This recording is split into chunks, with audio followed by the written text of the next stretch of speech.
Além da vida, um encontro semanal com a doutrina dos espíritos, codificada pelo ilustre pensador francês Allan Kardec. Um momento de meditação, um momento de reflexão, um momento de luz. Além da vida, uma mensagem de esperança para um novo amanhecer. Todos os domingos, às 8h30 da manhã, aqui, na Rádio Londrina.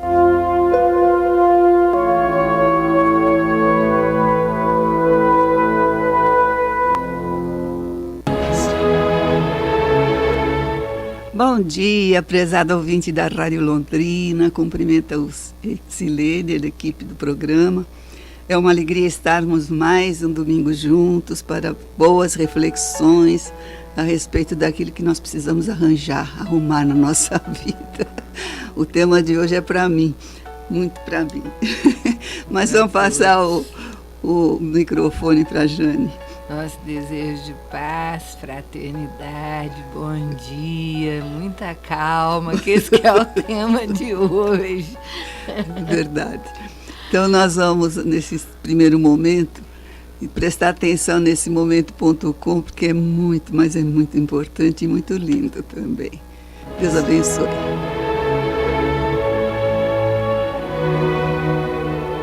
Ninguém deveria receber esta medalha.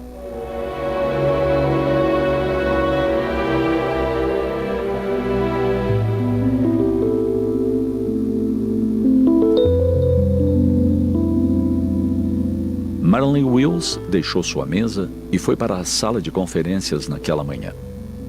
Enquanto pensava em como seria demorada a reunião, houve uma grande explosão que atingiu a parede atrás dela. Ela olhou para cima e viu uma bola de fogo. A força da explosão a jogou do outro lado da sala.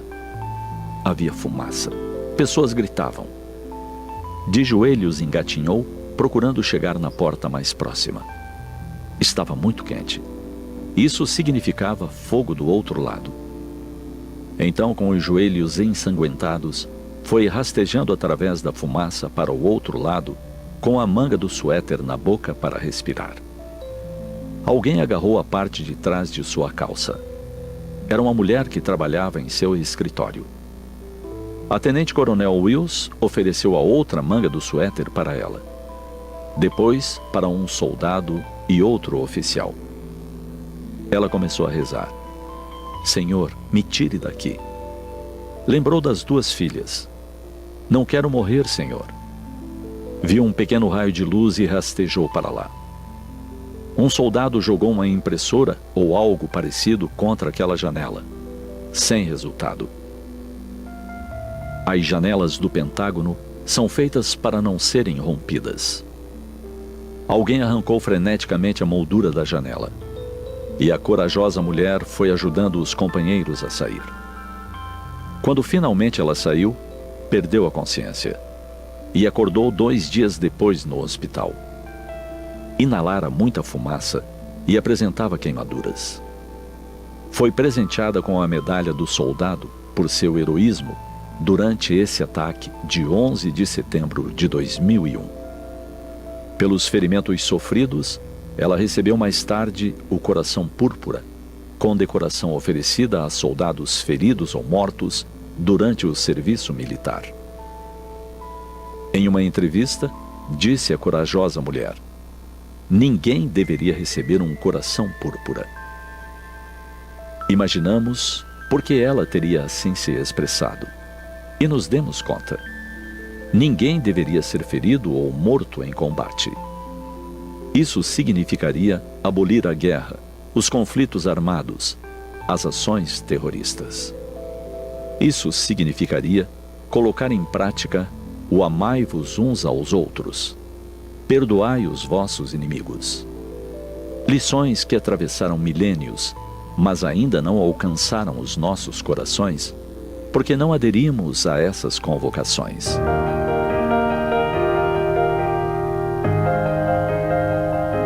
Em plena transição planetária, enquanto as ciências e as artes encantam sempre mais o mundo, continuamos a nos agredir.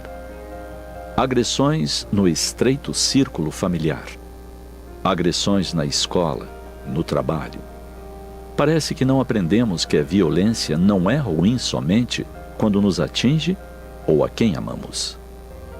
Então, erguemos a bandeira branca, gritando por paz. Mas a paz começa em nós, em nossa intimidade, sufocando o orgulho, a sede de poder, de mando e comando.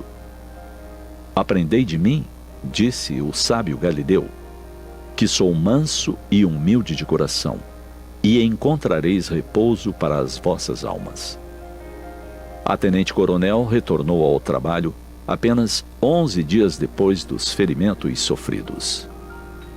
Manteiga de cacau nas cicatrizes, confiança em Deus e vontade de auxiliar companheiros e famílias dos mortos a fizeram superar a grave crise. Tudo servindo-se da sua compaixão e do mestrado em aconselhamento psicológico. Ela acredita que a superação ao ataque é difícil para todos. Porém, agradece por ter sobrevivido e poder auxiliar. Uma bela lição.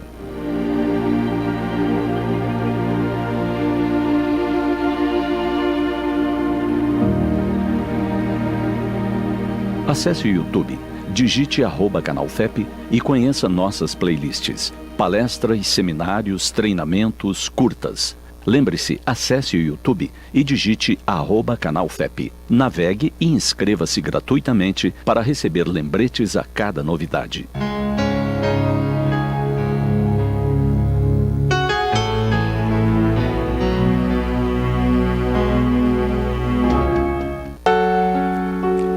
É linda, né? Sabe, Jane, ontem nós estávamos estudando à tarde a Gênese, na nossa casa espírita, e nós estamos estudando o capítulo 14, dos fluidos. E então, tem um momento lá, diz que a gente deveria prestar muita atenção na natureza, porque a natureza nos ensina. Então, a gente ficou lembrando uma mensagem que está num dos livrinhos de Emmanuel, aquela série, né, Fonte Viva, Vinha de Luz, que eu não me recordo, eu estava agora escutando a mensagem e me lembrei. E ele fala sobre as tempestades da vida, né? E quando as nuvens escuras estão no céu e vem aquela chuva de trovoadas, chuva forte que arrebenta galhos de árvores. Fonte né? viva mesmo. E você sabe que mostra ali, né? Tudo, parece que vai acabar o mundo, as enxurradas, as coisas. Depois, quando limpa todo o céu e o sol volta, a natureza, o que acontece? Se recompõe. O chão absorveu a água, uma parte dela, a outra correu, mas volta a ser, né? Os lagos, as árvores logo começam a despontar folhinhas e de repente já dão flores, os passarinhos voltam a fazer os seus ninhos, cantarem. Então a gente vê que tudo se renova. E estudando a lição de hoje, que é a mansidão, né, a calma, a tranquilidade e a paz, a gente fala muito em paz aqui, em paciência, né, Joana? Ciência da paz. Quando a gente estuda isso, eu achei aqui no livro Segue-me, de Chico Xavier, e é o Emmanuel, o Espírito, que escreve, ele diz assim: nos estados negativos da mente, quais são esses estados negativos da mente? A tristeza, o azedume, a angústia, a inconformidade. Ele diz que isso tudo que a gente sente constituem sombras que o entendimento e a bondade são chamados a dissipar. Olha só, o entendimento e a bondade. E ele diz assim: recordemos o donativo da paz que a todos nos compete distribuir. Como é que eu vou distribuir paz se eu não estou em paz, se eu estou com essa tristeza, essas negatividades no nosso coração? Como é que eu vou, né? Então, distribuir tudo na vida é assim, é dando que se recebe. Então, a gente tem que a paz que todos nós nos compete distribuir a benefício dos outros, evitando solenizar obstáculos. O que é isso? É aumentar, ficar mais ainda, esses obstáculos maiores, conflitos, aflições, os desentendimentos que nos surpreendem a marcha. Então a gente tem que evitar isso, prestar atenção no nosso pensamento, fazer como acontece na natureza. Deu tudo aquela trombada de água, aqueles negócios, depois do que aconteceu, tudo volta com mais vigor, com mais entendimento. É nos momentos de aflição. Às vezes a gente fala assim, puxa vida, aquela pessoa lá, ela, na nossa ideia, né, ela é completamente negativa e no fim dá tudo certo para ela. E eu que quero andar na linha não consigo. Mas é por causa disso, ela não tem condições ainda de aprender com sofrimento. Porque é com o sofrimento que a gente aprende, né? Então, ele diz assim, a única forma para o exercício dessa beneficência da paz, em louvor da nossa própria segurança, será sempre esquecer o mal e fazer o bem. Esquecer o mal e fazer o bem. Porquanto, em verdade, não somente a criatura consagrada a trabalhar, servindo ao próximo, não dispõe de recursos para entendiar-se e nem encontra tempo para ser infeliz. Mente ocupada, né? Agora, essa frase, esquecer o mal, fazer o bem, é muito importante. Essa palavra esquecer é para a gente meditar, né? É verdade. Porque quem tem memória boa não esquece nada, gente. Mas é não dar importância. É lembrar sem se incomodar. Porque nesse mundo tereis aflições, não é? A gente sabe disso, mas tem aquele velho ditado de que a paz do mundo começa dentro de nós. Então, somos nós que precisamos elaborar no nosso mundo interno uma compreensão para que ao nosso redor nada nos agaste. Naquele livrinho da Joana de Ângeles, que nós sempre trazemos, né? Nossa, tem de tudo aqui. Tem Joana de Ângeles responde, é muito bom. Tem uma pergunta assim, ó. Costuma-se dizer ser impossível, diante de tantas injustiças e descalabros sociais, manter a tranquilidade. Há verdade nisso? A resposta da Joana: mais produz quem o faz com equilíbrio. Melhor ajuda aquele que coopera com tranquilidade. A tranquilidade, por essa razão, em todos os momentos da vida, é de salutar necessidade. Vivendo sob condicionamentos decorrentes da violência que se espraia por toda parte, o homem, convidado a decisões e atitudes, raramente age impulsionado pela tranquilidade, que reflexiona inspirando diretrizes de segurança. Disse que manter a tranquilidade ante a injustiça, face às surpresas desagradáveis que nos assaltam, sob condições inesperadas, é de todo impossível. Não é verdade, porém.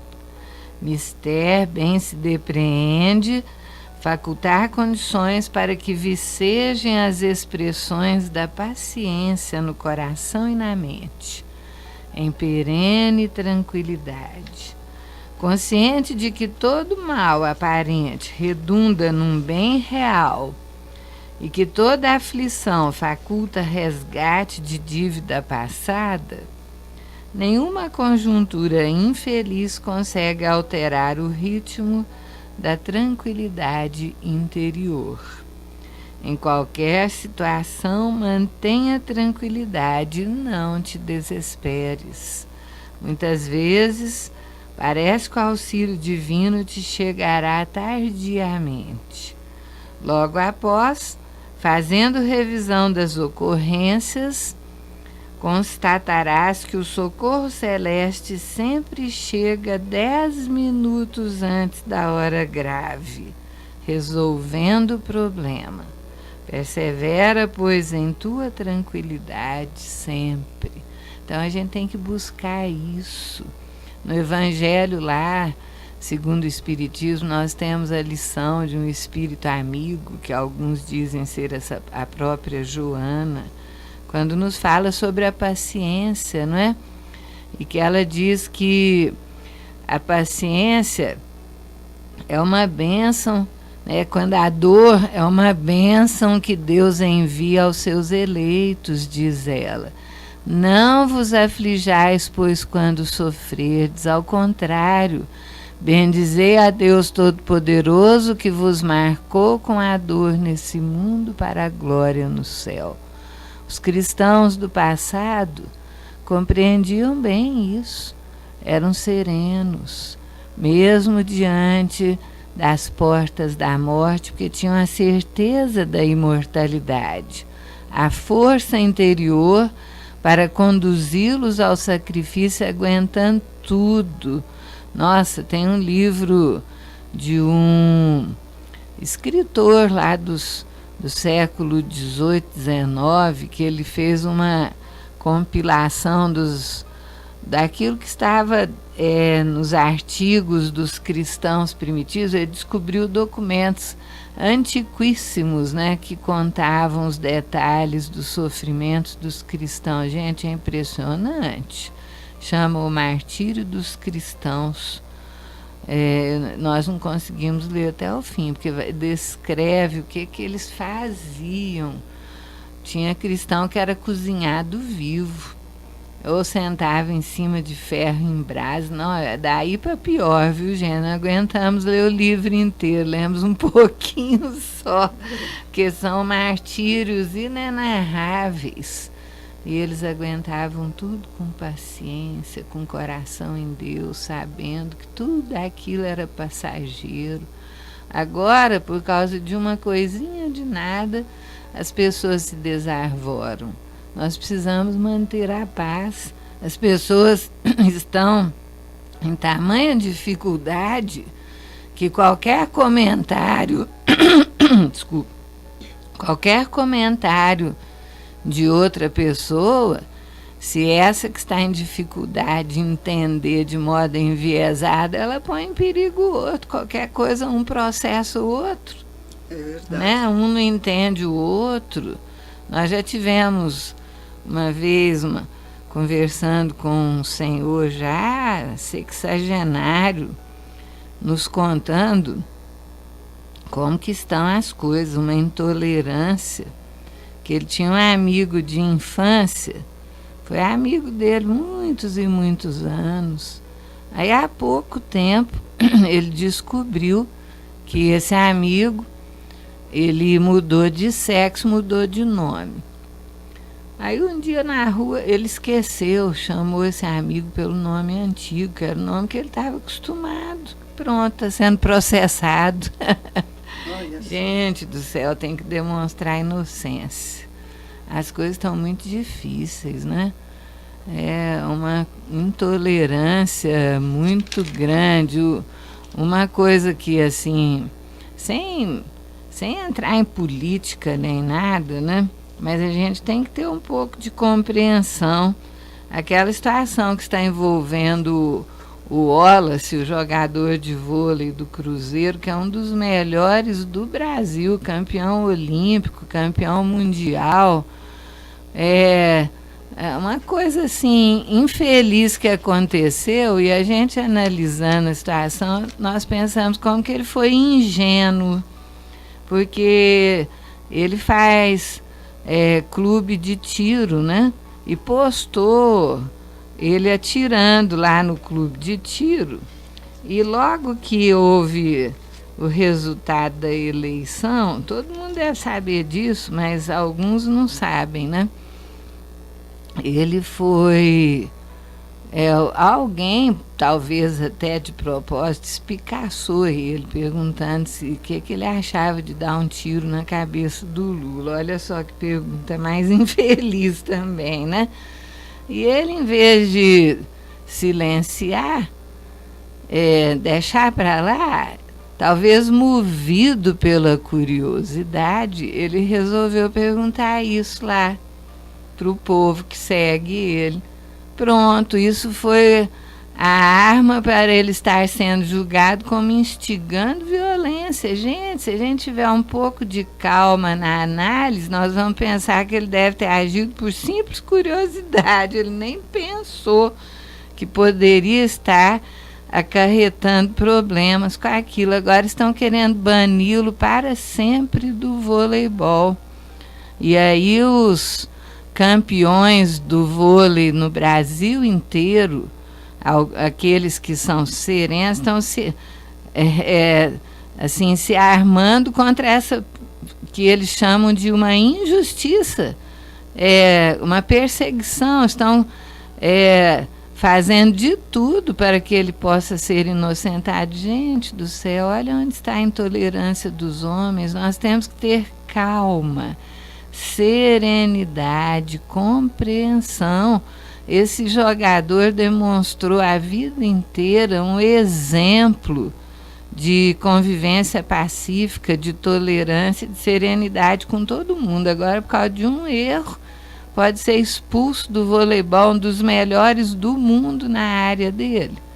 Assim, sem questionamentos políticos aqui, apenas e simplesmente considerando que ele foi ingênuo, ele quis saber a opinião do povo, também devia ter silenciado, né? Mas não nos compete julgar. A gente tem que pensar que agora é uma hora que nós temos que ter muita calma, muita tranquilidade, muita paz conosco, para não emitirmos julgamentos demasiado severos com relação às outras pessoas, porque, como nos diz o Evangelho, do modo que julgarmos, poderemos igualmente sermos julgados. Então, a hora é de pacificação, de paz. Jane, no livro Convites à Vida, é um livro de Joana de Ângeles, Teu Espírito, de psicografia do Divaldo. Ela fala assim, terminando lá na página 121, a respeito da paz, ela diz assim, é o convite da paz que chama a lição. No finalzinho ela coloca assim, é tão fácil a conquista da paz. Eu até dei risada quando eu ouvi, né? Aí, fosse, né? Aí ela diz assim, basta que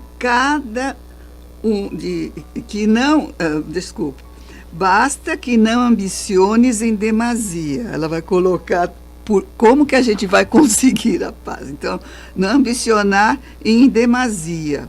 Que corrija os ângulos de observação da vida. O que eu estou fazendo? Qual é o meu jeito de ver a vida, né? Que ames e perdoes, que você acabou de falar isso. Que te entregues às mãos de Deus, que cuida das aves do céu e dos lírios dos campos. E que, por fim, cumpras fielmente com os seus deveres. Gente, é verdade. Depois que eu li o conselho dela, o convite dela, falei, mas é verdade mesmo isso aqui, né? Ela diz assim também, ninguém está em regime de exceção, como pessoa alguma se encontra em abandono. Deus não abandona ninguém. Quando a gente passa por um momento difícil na nossa vida e a gente vai começar depois a analisar aqueles momentos que você fala, não vou aguentar, não vou aguentar, não vou aguentar, ele passa e aí que for, você fala assim, nossa senhora, fui carregado no colo, né? Eu tive ajuda espiritual. Então ela coloca assim, a gente nunca está abandonado em situação nenhuma. Na terra ou fora dela, tanto no plano material quanto no espiritual. Realiza o teu oásis interior. O que é um oásis? É um lugar no deserto onde tem água, onde tem, é um céuzinho que a gente encontra, né? Uma ajudazinha. Então, oásis interior. E não te escravize às coisas insignificantes. Um negocinho pequenininho, você leva, né? Antes, luta com as armas da paciência, da confiança, a fim de conquistares esse tesouro incomparável que é a paz. Gente, ó, a gente colocar a cabeça no travesseiro à noite e você não ter ninguém que possa te julgar e que você tenha machucado, né, alguém com alguma palavra, com alguma ação, eu acho que isso já é um exercício de paz, né, Jane? Exatamente. A Joana aqui, ó, ela fala assim, que a paz, ela resulta da ação correta. Mesmo quando não elogiada ou aceita. Você está fazendo o que é certo e o outro não quer aceitar aquilo, né? Mesmo quando não elogiada ou aceita, que se estrutura na consciência tranquila pelo dever cumprido, embora não concorde com a situação dominante, proporcionando um coração harmonizado nos seus sentimentos éticos. A paz é trabalhada ao largo do tempo numa conquista íntima, que se faz passo a passo, estruturando a realização nobre, lentamente, através da superação dos desejos mesquinhos, com disciplina interior. Então, o que é? Pensamento reto, palavra reta, atitude reta, consciência reta, que é o que os budistas também estabelecem. Aí então a pergunta, como estabelecer a paz em redor de nós? Diz ela assim, olha, em favor da extensão da paz, não esperes que te possam doar os outros, não são os outros que têm que me dar a paz, olha. Se uma palavra pode facultar o desencadeamento dos valores que pacificam, sê tu quem a expresse. Olha só. Se o pensamento de equilíbrio faz elemento de sustentação da harmonia, projeta-o sem o aguardar no outro. Se uma atitude pode influenciar o clima de tranquilidade das pessoas, esforça-te por produzi-la. Fala e realiza tudo quanto leva à paz, mantendo-te em serenidade. Emite a voz com vibração de amor, opinando ou esclarecendo. Age sem precipitação, porque a ação acelerada desarmoniza e inquieta. Não aumentes o volume daqueles que tudo veem mal, esmiuçam o erro e comentam a agressividade.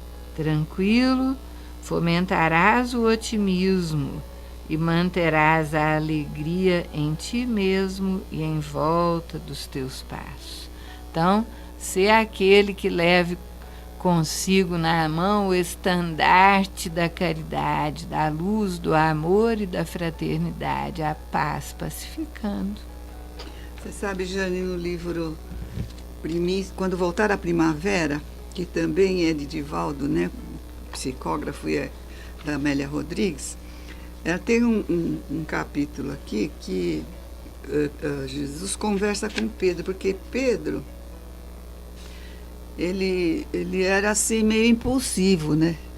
No começo. Então ele conversa com Jesus dizendo assim: Senhor, eu sei que o Senhor me convidou e que o seu convite era para que a boa nova entrasse no meu coração primeiro. Mas aí ele fala assim, ó. Ele fala assim, ó, eu sei que devemos perdoar todas as ofensas, mas como suportar a agressividade daqueles que nos ferem quando pretende admoestar, humilhar, né? Aí Jesus responde para ele só assim, ó, guardando a paz no coração. É difícil, né? E aí ele fala assim, mas Como conservar essa paz, estando sitiado pela hipocrisia de uns, pela suspeita pertinaz de outros? E aí Jesus olha bem para ele e fala assim, mantendo a brandura no julgamento. Tá vendo?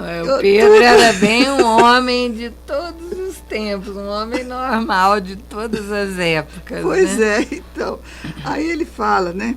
Então Jesus fala no final assim, ó, antes de esperarmos atitudes salutares do próximo, cabe-nos o dever de oferecê-las.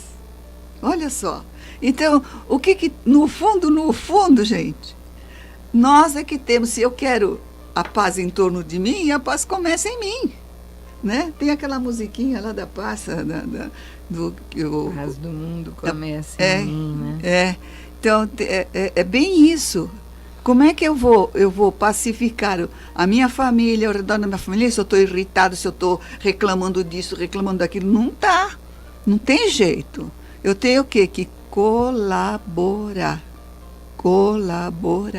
Eu tenho que agir também no meu pensamento, porque, veja bem, às vezes você está perto de alguém que esteja assim, falando coisas que não é bem aquilo que você acha que é o certo, né? Mesmo a gente que está estudando o Evangelho, que está fazendo um esforço danado para colocar ele nas nossas ações, no nosso pensamento, a gente, né, resvala muitas vezes na irritabilidade, né, quero as coisas agora, a resposta tem que ser agora.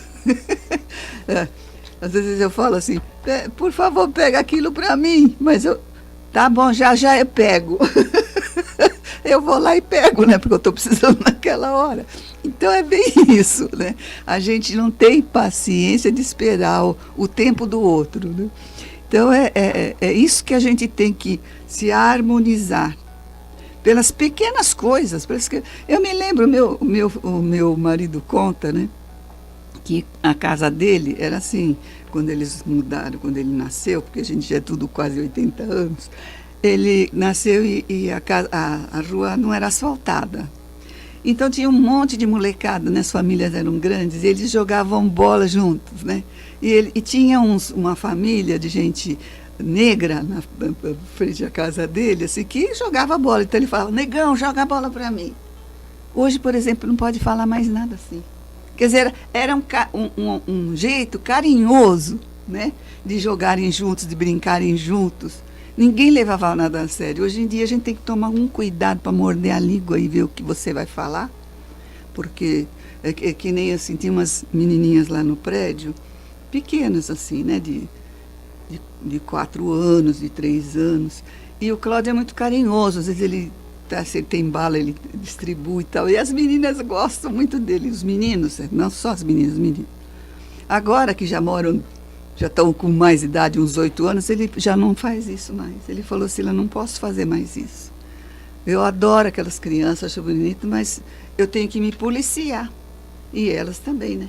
E já falei com a mãe delas, que eu justamente, não é que eu não estou gostando mais delas, mas é que eu tenho, porque hoje em dia tudo é tudo segundo as intenções, tudo tem malícia, nunca vi, né?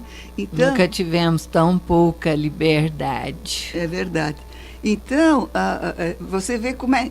E a gente, que nem eu que estou com 78, a gente vê como modificou, né, que eu acompanhei esses 78 anos, como modificou a maneira de ver, de pensar, de falar. Às vezes a gente tem que se policiar mesmo. Então, talvez seja uma forma também de educação nossa. Mas né? lembra que o Leon Denis falava assim, pobre do país que se baseia nas suas leis e não na moralidade do seu povo. Nós precisamos crescer moralmente, de modo que nos respeitemos uns aos outros, de acordo com os ensinamentos de Jesus, porque foi isso que ele pediu, tudo aquilo que quereis que vos façam, fazei vós aos outros. Então a nossa atitude tem que ser de respeito ao semelhante por moralidade elevada, não porque a lei está obrigando, né? Mas aí, mudando aqui um pouquinho, nós ontem pensávamos sobre esse tema, serenidade, calma. Aí nos veio à mente a figura maravilhosa do Estevão. Nós recomendamos lerem o livro Paulo e Estevão. Gente, é maravilhoso. Nós já lemos umas 7 vezes e todas as vezes nós nos emocionamos. Então nós recordamos o Estevão, que morreu sob o mando de Saulo, que era na época o doutor da lei ali na região de Jerusalém, e que Estevão, como orador da Casa do Caminho, que cuidava dos doentes com tanto amor, fazia as palestras lá na Casa do Caminho. E um dia o Saulo foi convidado a assistir uma palestra para ver como é que era. Ele estava até gostando, sabe, admirando a eloquência do Estevão, quando alguém lá atrás falou assim: nossa, ele é melhor orador até do que o Saulo. Pronto. Ele subiu na cabeça aquele orgulho, aquela vaidade, quis inquirir o Estevão e quis assim fazer tipo um duelo verbal. O Estevão, sereno, tranquilo, não perdia a calma de jeito nenhum, porque estava envolvido pelos princípios do cristianismo que ele havia amado profundamente, reconhecendo que Jesus era o Messias. Aí tanto Saulo fez que condenou Estevão à morte. E olha só, nós temos aqui o livro conosco. Depois de sofrer muito tempo na masmorra, né, o Estevão foi levado para que ele fosse apedrejado. Olha a descrição de Emmanuel através da psicografia do Chico Xavier. Estevão apresentava-se bastante desfigurado, embora o semblante não traísse a peculiar serenidade. O passo tardio, o cansaço extremo, as equimoses das mãos e dos pés patenteavam os pesados tormentos físicos que lhe eram infligidos à sombra do calabouço. A barba crescida alterava-lhe o aspecto fisionômico. Todavia, os olhos tinham a mesma fulgurância de cristalina bondade. Ele foi torturado, ele foi insultado, cuspiram nas suas faces, e ele mantinha a calma. Então, depois que ele foi, assim, alguns da turba que ele estava quiseram puxá-lo pela roupa, e a roupa se desfez em pedaços. A custo ele conseguiu, com a ajuda de alguns soldados, manter a roupa, não ficar completamente nua ali, né? Ele, com o rosto enrubescido, até envergonhado, que estava quase seminu, mantinha a tranquilidade. Ó. Diz ele assim, ó, compreendeu que lhe chegavam os últimos instantes de vida. A humilhação doía-lhe fundo, mas recordou as descrições de Simão a respeito de Jesus no derradeiro transe. Em frente de Herodes Antipas, o Cristo sofrera dos israelitas idênticas ironias. Fora açoitado, ridicularizado, ferido, quase nu suportara todos os agravos, sem uma queixa, sem uma expressão menos digna. Ele que amara os infelizes, que trabalhara por fundar uma doutrina de concórdia e de amor para todos os homens, que abençoara os mais desgraçados e os acolhera com carinho, receber o galardão da cruz em suplícios imensuráveis. E Estevão pensou: quem sou eu? E quem era o Cristo? Essa íntima interrogação proporcionava-lhe certo consolo. O príncipe da paz fora arrastado pelas ruas de Jerusalém sob o escárnio das maiores injúrias e era o Messias esperado, o ungido de Deus, porque sendo ele homem falível, portador de numerosas fraquezas, haveria de hesitar no momento do testemunho, e com o pranto a escorrer-lhe no rosto lacerado, escutava a voz cariciosa do Mestre no coração: todo aquele que desejar participar do meu reino, negue-se a si mesmo, tome a sua cruz e siga os meus passos. Era preciso negar-se para aceitar o sacrifício proveitoso. Ao fim de todos os martírios, deveria encontrar o amor glorioso de Jesus com a beleza de sua ternura imortal. Então ele mantinha a calma, tanta serenidade que o Saulo nunca esqueceu aquele olhar sereno. Aquilo o perseguiu durante muito tempo e ele inclusive se lembrava disso quando seguia em direção a Damasco a perseguir Ananias em nome dos fariseus e das leis da época, para prender Ananias, que era cristão. E ele ficava recordando como que o Estevão conseguia tamanha serenidade, que ele desde pequeno tinha mergulhado naqueles estudos tentando alcançar aquela paz e nunca conseguiu. Nem mesmo nos seus melhores e mais diletos amigos jamais viram um caráter moral tão elevado igual o de Estevão. E o Estevão foi embora em paz, né? Tanto que ele encontrou a Abigail na hora última e disse a ela, quando ela o abraçou, né, que colocou a cabeça dele contra o peito dela, acariciando com todo o amor, ele falou: Abigail, eu vou em paz, eu estou bem. Olha só, morrendo e dizendo, eu estou bem. Olha o que ele via. Dedicados amigos do plano espiritual, rodeavam o mártir nos seus minutos supremos. No auge das dores físicas, como se houvesse transposto infinitos abismos de percepção, o moço de Corinto notou que alguma coisa se lhe havia rasgado na alma ansiosa. Seus olhos pareciam mergulhar em quadros gloriosos de outra vida. A legião de emissários de Jesus que o cercava carinhosamente figurou-se-lhe a corte celestial. No caminho de luz, desdobrada à sua frente, reconheceu que alguém se aproximava, abrindo-lhe os braços generosos.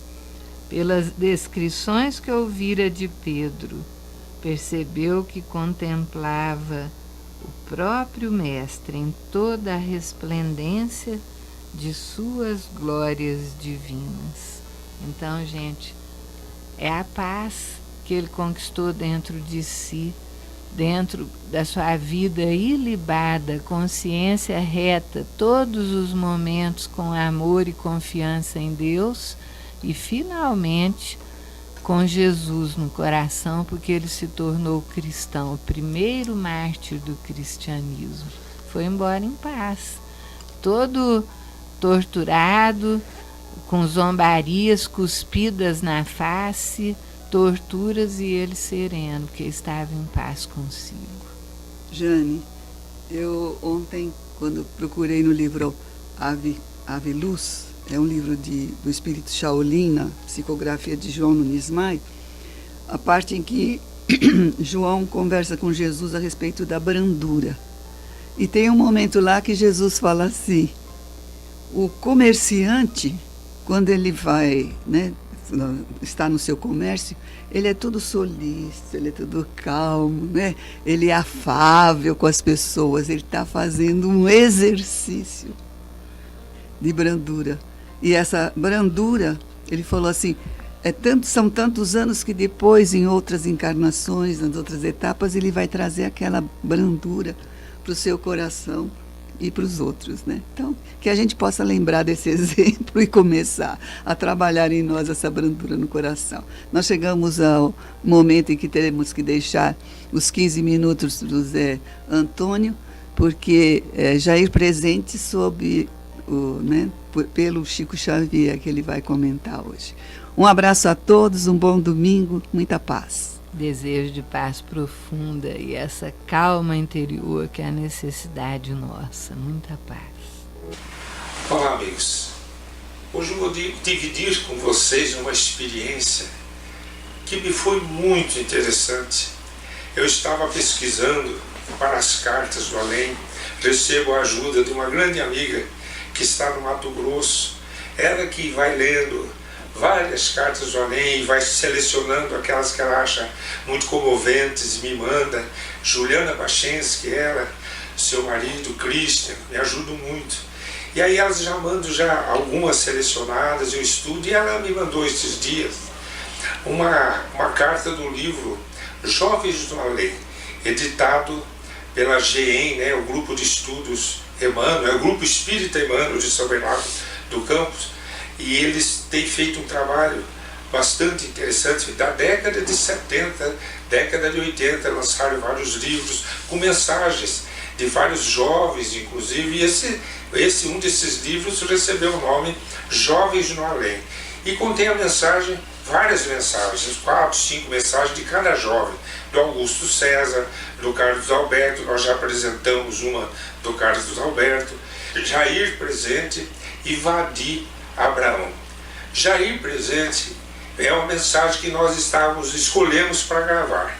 E vamos gravar na próxima gravação, então, Cartas do Além, uma primeira mensagem do menino, do jovem de 24 anos. Mas quando nós começamos a registrar a mensagem, nós nos recordamos que nós já havíamos visto muitas mensagens assinadas por um espírito chamado Jair Presente, através do Chico. Mas mensagens ao longo da vida do Chico, depois da primeira mensagem que teria sido desse espírito. E nos surpreendemos que era realmente mensagens desse jovem que passou a se integrar à equipe de Emmanuel. E isso me chamou a atenção porque eu queria confirmar. E fui então buscar. Então vamos começar a história. Ele nasceu em 1949, em novembro, desencarnou em fevereiro de 74, teoricamente afogado, mas pela mensagem que ele deixa, dá a impressão que parou o coração dele antes de ele se afogar, numa região, às margens do rio Atibaia. Eles estavam lá num grupo e resolveram ir para uma praia chamada Praia Azul, uns 30 quilômetros do pesqueiro onde eles estavam. E ali ele teve aquele mal súbito, né? Acabou desencarnando, deixando uma tristeza muito grande. Tinha uma irmã, era ele e uma irmã. E aí nós vamos apresentando a pesquisa que nós fizemos.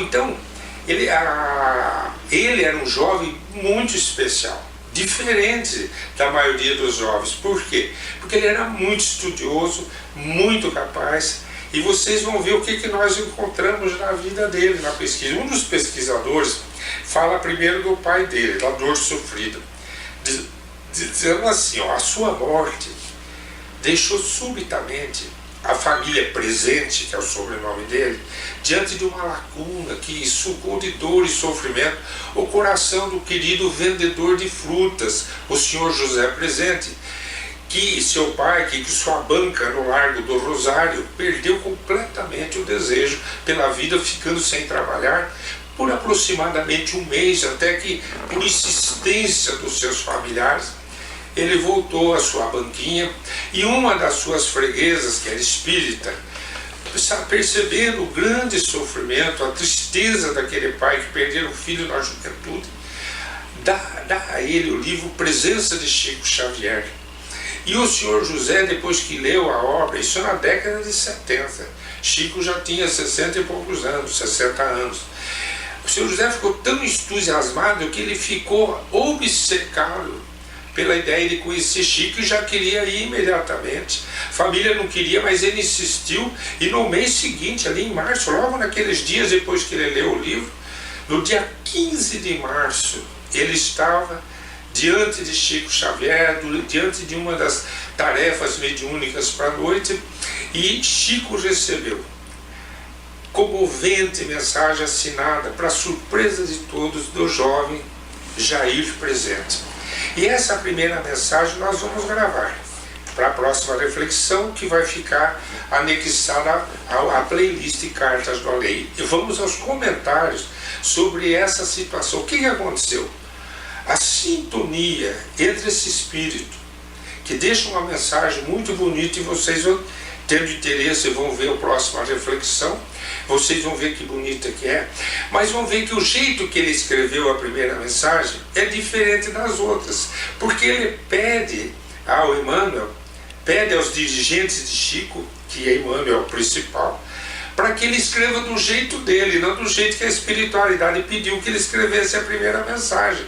E vieram mais 4, 5 mensagens em seguida com as características dele. Olha, só para vocês terem ideia, eu vou ler um trechinho da segunda mensagem, ele escrevendo como jovem com as, como é que a gente chama, aquelas gírias próprias daquela época. Então ele começa assim: oi Carlos, pedi vez e obtive falar com vocês assim do mesmo jeito que eu sou, como eu sou.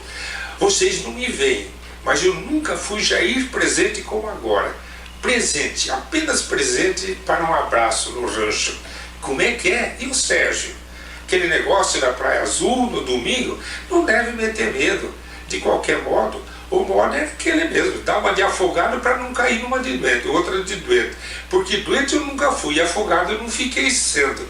Olha o jeito brincalhão dele, gente. Essa é a segunda mensagem, eu não vou ler-la toda, só apresentar a gíria dele, né? More nisso aí se puder. Gente, more é uma gíria daquela época, a gente fala tudo. O próprio Roberto Carlos falava, manjou mora, é aquele jeito daquela época, da década de 70, manjou mora, quer dizer, compreendeu. Então ele diz ali, more nisso aí se puder, quer dizer, compreendo se puder. Eu fico na curtição, diferente, começar a vida nova, observar, aprender. Ainda estou um tanto apagado, mas vou incrementar, a fim de apanhar as verdades daqui. Vocês não me perguntem muita coisa, ou mesmo nada. E continua a mensagem, que não é o objetivo do nosso trabalho de hoje. Então, para vocês entenderem, como é que um espírito de um jovem desencarnado, aparentemente afogado, vem dar uma mensagem para o pai, de repente, ele está fazendo parte de uma equipe espiritual que trabalha para Jesus. Então veja o breve histórico dele enquanto ele estava aqui encarnado entre nós. Em 1971, fez vestibular e foi aprovado em 3 faculdades. Na Politécnica de São Paulo, fez para Engenharia Mecânica. Na Politécnica de São Paulo, na Engenharia de Itajubá e na Estadual de Campinas, na Universidade Estadual de Campinas. Nas 3 faculdades referências de engenharia. Ele optou pelo curso na Unicamp porque a irmã dele, se eu não me engano, já trabalhava lá. Quando ele trabalhava lá na reitoria da Unicamp. Quando a morte o levou, ele cursava o 4º ano de engenharia da Unicamp. Já tinha sido aprovado em alguns concursos. Exemplo, Companhia Mogiana de Estrada de Ferro, na própria Estadual de Campinas, na Secretaria da Fazenda, no Banco do Estado de São Paulo, no Banco do Brasil. Gente, ele tinha sido aprovado em todos os concursos praticamente que ele fazia. Mas o que chamou a atenção, que nos trouxe para essa reflexão, foi o prefácio, foram os prefácios que Emmanuel fez nos livros que ele passou a editar através das mensagens, através de Chico Xavier, trovinhas, poesias, tudo com essa característica alegre, brincalhona dele, mas já com fundo cristão, um fundo sério. E o Emmanuel diz assim: Jair presente é o jovem desencarnado em 1974 que desde essa época se empenhou a estudar com o objetivo de transmitir as suas impressões e observações aos companheiros da vida física. Ele está no mundo espiritual, mas não está parado, está trabalhando. Aí diz Emmanuel, no prefácio de um dos livros, que é o Bazar da Vida: ei-lo a ofertar-te o livro da sua lavra espiritual, à guisa de empório de ideias renovadoras, que ele próprio intitulou por Bazar da Vida. Dono de um estilo particularmente seu, apresenta-nos páginas simples e belas pela originalidade dos seus apontamentos e conclusões, extraído por ele das próprias experiências. Aí Emmanuel diz dele mesmo, falando, sensibilizados ante o progresso que ele evidencia, colocamos em tuas mãos estas notas repletas de luz e de verdade, com o reconforto de quem te agradece a atenção dispensada a um excelente amigo, agora profundamente integrado conosco no ideal de servir com Jesus e por Jesus. Gente, Emmanuel está dizendo que Jair Presente, o jovem que desencarnou aos 24 anos, agora faz parte da equipe dele, agora profundamente integrado conosco. E eu me recordei quando a irmã Sheila, a história de irmã Sheila, a grande enfermeira do além, que cuida, trabalha junto com o Dr. Bezerra, mas tem sua própria equipe. Quando ela desencarnou com 19 anos na Alemanha como enfermeira de guerra, o Dr. Bezerra foi chamá-la no dia do desencarne dela, para que ela já começasse a trabalhar no mundo espiritual. Ela tinha 19 anos de idade ou perto disso. Me recordei muito dessa história. E conclui Emmanuel reafirmando ter a nossa gratidão pelo acolhimento com que a tua bondade lhe proporciona, a bênção do estímulo e da solidariedade. Rogamos a Jesus, o nosso divino mestre, a todos nos ilumine e nos abençoe. Emmanuel, Uberaba, 8 de abril 1985. O que significa isso? 11 anos depois da desencarnação dele, ele já faz parte da equipe dos trabalhadores do Cristo no mundo espiritual, sob a liderança de Emmanuel. O que significou isso?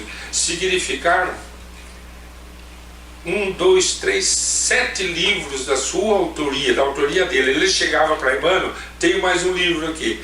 E Emmanuel coloca nos prefácios, tem um que Emmanuel é muito interessante, um livro que ele chama Rapidinho. Por que você escolheu esse nome? Emmanuel está contando no prefácio do livro. Por que você escolheu esse nome? Lá na nossa época, na nossa cidade, a gente usa a palavra rapidinho. Leia isso, é rapidinho. Faça isso, é uma gíria que a gente usa. E Emmanuel aceitou e aprovou o nome do livro. É muito interessante. Então, Loja da Alegria, Bazar da Vida, Agência de Notícias, Ponto de Encontro, Palco Iluminado, Rapidinho e o último Revelação em 1993. O que é interessante nisso? Em 1993, Chico estava com 83 anos de idade recebendo mensagens de Jair Presente, que se estivesse encarnado estaria com 33 anos de idade, 34 anos de idade. É isso que significa, é o espírito progredindo sem cessar, o que nos leva a uma questão que Allan Kardec faz no Livro dos Espíritos 230. O espírito progride na erraticidade, que é o termo que foi escolhido por Kardec para a vida do espírito, que é a vida natural no mundo espiritual. Enquanto ele não se torna um espírito puro, ele está na erraticidade. E os benfeitores, os espíritos superiores dizem, pode-se melhorar muito, tais sejam a vontade e o desejo de que tenha de se conseguir, de consegui-lo. Todavia, é na existência corporal que ele vai pôr em prática as ideias que adquiriu. Você cresce em espírito e prova na reencarnação quando volta para a Terra. Eu tinha deixado aqui uma poesia desse livro que Emmanuel faz essa mensagem.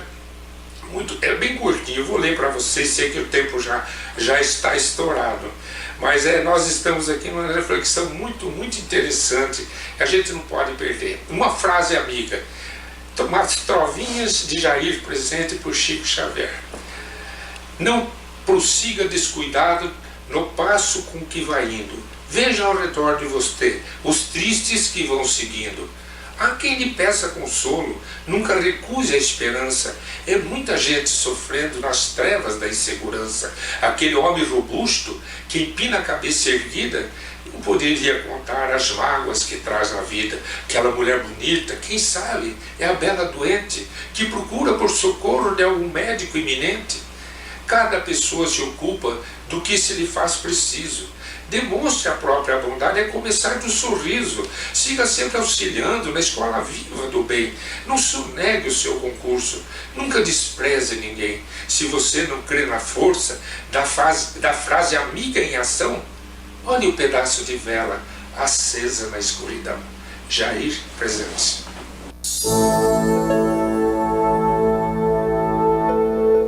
Além da vida. Um encontro semanal com a doutrina dos espíritos, codificada pelo ilustre pensador francês Allan Kardec. Um momento de meditação, um momento de reflexão, um momento de luz. Além da vida, uma mensagem de esperança para um novo amanhecer. Todos os domingos, às 8h30 da manhã, aqui, na Rádio Londrina.